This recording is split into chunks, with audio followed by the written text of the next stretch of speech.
Nonverbal communication are all the elements of communication other than words.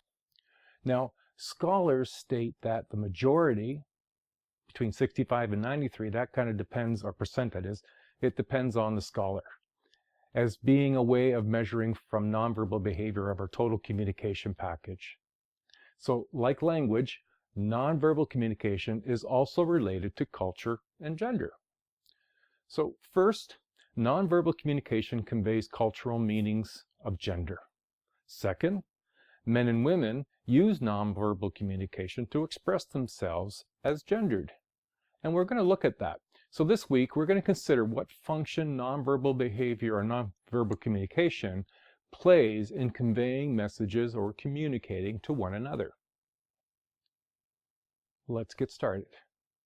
We'll begin with function of nonverbal communication. 1, to supplement verbal communication. So what we often will do is we'll use the nonverbal to supplement the verbal. So for example, repeating words. So instead of saying yes, yes, yes, I might go yes. So I'm using my words and my nonverbal to use as a repeat. In parenting, instead of saying, please pick that up, you notice I put my finger out, so I'm also pointing. The nonverbal of the pointing supports the repeated words of pick that up or do this. So one of the purposes is that of repeating words. It can also involve contradicting a verbal message. We can use it that way, where sometimes we might go, sorry. So it's contradictory. I'm nodding, I'm smiling, and I'm saying sorry. Well, shouldn't, if I'm saying sorry, I have a sad face? So we sometimes either use it as a repeating, or we'll use it as a contradicting symbol. It does help explain where sometimes our communication can be misunderstood. We're not always congruent with our words and our nonverbal. Now we can also use nonverbal as a complementing verbal statements. So if we clap our hands and smile while we're declaring excitement, so it complements the nonverbal of clapping hands and the smile, and maybe my jumping up and down, all complement my excitement. And so the words can all be things that I'm saying I'm excited, but the nonverbal supports it, it complements it. We also may use it as a replacing language. For example, rolling eyes to indicate disgust. I don't have to say I'm not interested or I'm disgusted. I can roll my eyes. And so it replaces using words. We are also capable of using accenting our verbal language by emphasizing certain words. So with the way that I say I'm happy, my nonverbal will emphasize that point. Secondly, we can use nonverbal to regulate interactions. And we do this through eye contact, body posture, and vocal inflection cues. These vocal inflections, they can cue others into what when we want to speak and when we want them to speak. So through eye contact, our body posture, we all can communicate quite significantly, but we can use it in a way of indicating when we want you to speak. So sometimes when we use as a question, the inflection goes up. So what's your name? The inflection went up. If I want to make a statement, the inflection goes down. Please get that done now. So our inflection cues can let people know about our interaction with them without using words specifically. Women tend to use cues to invite and encourage others into conversations, whereas men, they tend to use more cues to maintain the attention and discourage others from speaking. 3, it's to establish the relationship level of meaning. Now, nonverbal helps us do that in 3 primary dimensions of relationships. 1 is on responsiveness, 2 is on liking, and 3 is on power. So let's look at them individually. With responsiveness, that's interest in the interaction and involvement with others. Now this can be and include nonverbal cues, including responsiveness like inflection, eye contact, and body posture. So women tend to be more responsive than men. They tend to communicate with others more and respond to others' emotions more. Responsiveness differs between cultures. So how we are responsive to one another can be enhanced through our nonverbal. Like I said, eye contact, body position. You're more responsive when you're leaning in, your hands are in front, and you're making good eye contact. That's demonstrating responsiveness. Now the second part, when we mention responsiveness, liking, and power, we'll touch base on liking. Liking, how much we seem to care for and like being around somebody. And we'll use our nonverbal to help that. And it's often conveyed in nonverbal cues such as the eye contact again, and how close we are. Now personal space examples, if you want to use that as part of this, how close we are with somebody physically will show liking. It's why with strangers, we're typically not right up in front of them. In our comfort zone, where someone who we really care about, we will let them be there. Now, girls and women tend to be socialized more strongly than boys and men to communicate liking because they are socialized to be more nice with others and build relationships. Now, dislike is communicated nonverbally as well. Now, I want to also emphasize that just because in the text and what I communicate that there's this division between men and women, it doesn't mean that there's nothing in between. Of course there is. There are men who do communicate liking in a way that's very similar to how women may, and women who may communicate the way that they like very similar to men. It's not as black and white as it comes across, but we are trying to, I think, communicate that through socialization, men and women are not socialized in exactly the same way. There are differences, and we're just trying to highlight that in the textbook, and that's what I'm trying to communicate here. So we look at power, or power and control, and to what extent to which people use or are seen to be equal or dominant or differential to one another. So there's three primary ways we communicate power: through our voice, like I mentioned, the voice going down, the loudness of the voice, the intensity or the timbre of the voice. Touch, if I had somebody else here and I put my arm around them and touch the other shoulder, that's a very different sort of touch than touching on the near shoulder. And if a man does this to a woman, that feels very different, especially if you don't know them very well, than this does. So touch can have a huge impact on power. I could demonstrate power this way more than I could this way. And we use the use of space. I'm a tall guy, and if I wanted to express power non-verbally, I could walk up to someone who's shorter and be close to them and overemphasize my height. That might, in the use of space, influence how they feel about me and how I want them to feel about me. So men tend to talk louder and with more inflections than women. They tend to take up more space and touch people more to communicate their status. Women are more likely to give up their space than men. So we're looking at a wide range of ways that nonverbal can be used in functioning, how we use it. Now let's look at the forms. Now this would be the different types of nonverbal communication. I've already touched on some, but let's go back and look at them categorically. The first we'll touch base on was what are known as artifacts. Now artifacts are personal objects that express our identity and how we view ourselves. Now these could include colors, types of toys, demonstrate appropriate behaviors, and activities for boys and girls. For example, building sets for boys, dolls for girls. These are the things, artifacts, stuff that we could use to demonstrate our gender. Like I said, the clothes that we wear often differentiate men and women. So clothing and other types of artifacts, while less strict than in past generations, that just means that there was a time when what men wore and behaved like was very different than women. Now we're seeing a little more crossing over. So men's clothing tends to be a little less colorful, allows for more easy movement. Women's clothes call attention to their bodies and form-fitting styles and clingy materials. You can all probably remember the different styles that men and women would have worn. If you watch athletic events, beach volleyball, for example, at the Olympics, what do the women wear compared to what do the men wear? Is that an accident? Maybe. If women are wearing very little because it's free, allowing them to do their volleyball game much more responsibly and better and more athletically, then why aren't men wearing Speedos?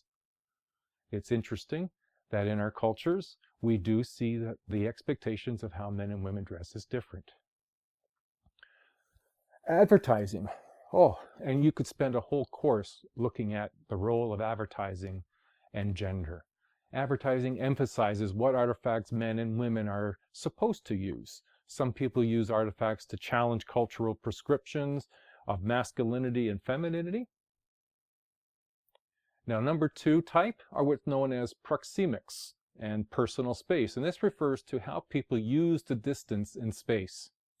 Proxemics refers to how people use space, including the distance they keep from one another. Norms about proximity are culturally construed.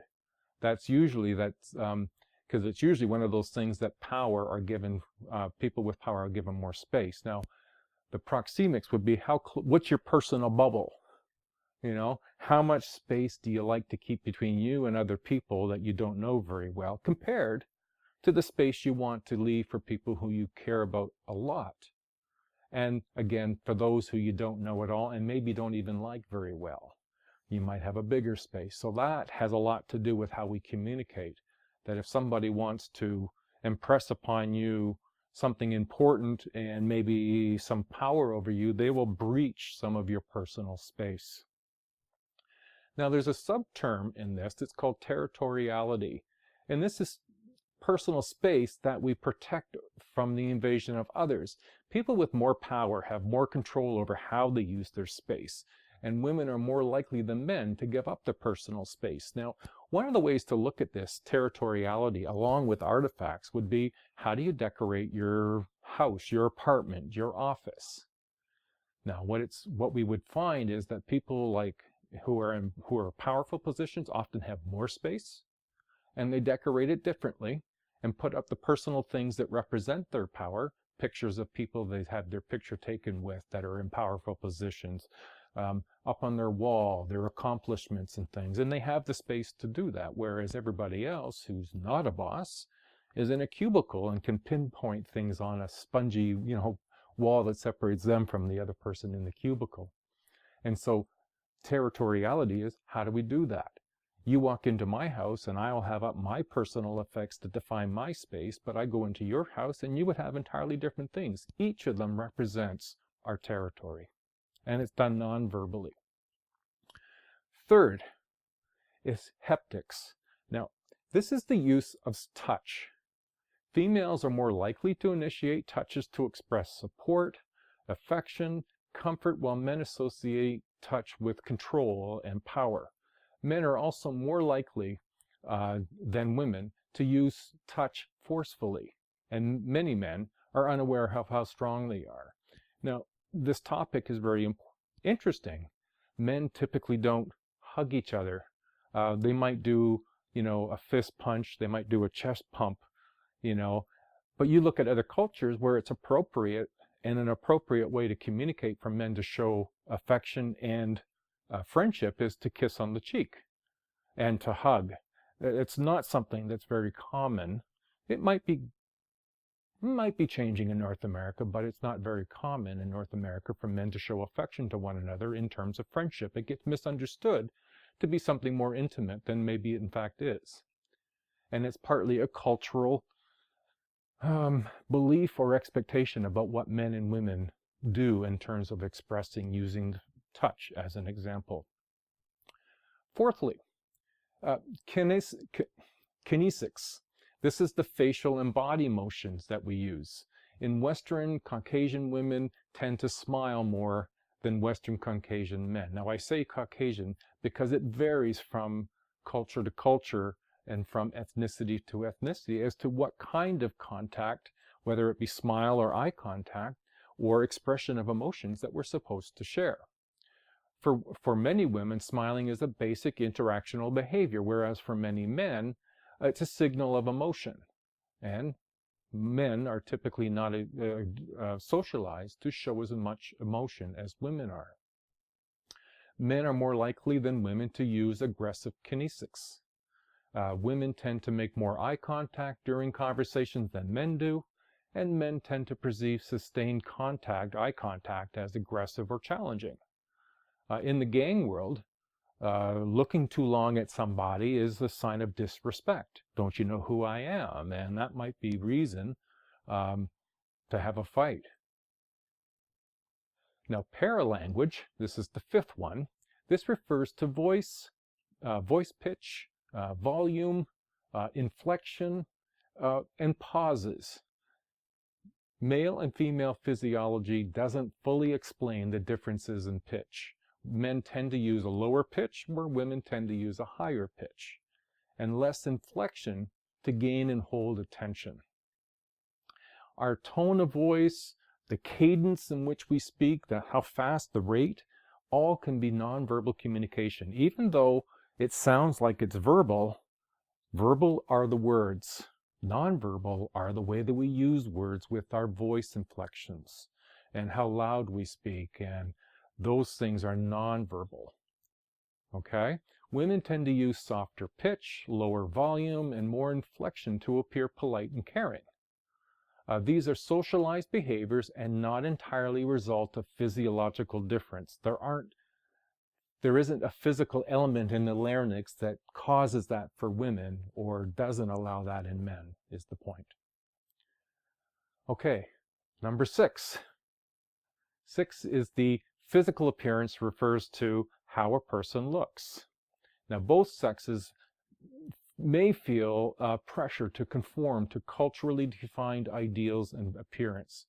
And what I've done is I've put up some pictures of magazines from 2017, Health Magazine and Entrepreneur, to get an idea that when we present who people are supposed to look like, the image, they're not always looking like us. And the point about nonverbal is partly they're trying to sell magazines, and they're not going to sell magazines by putting just anybody up. They want to put up the people that they think best represents their philosophy, their ideals, and the things that they think are important to sell to people.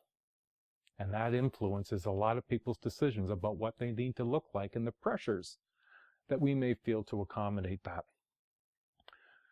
Some polls indicate that men are generally satisfied with their appearance and are less likely to connect appearance to their overall competence and value.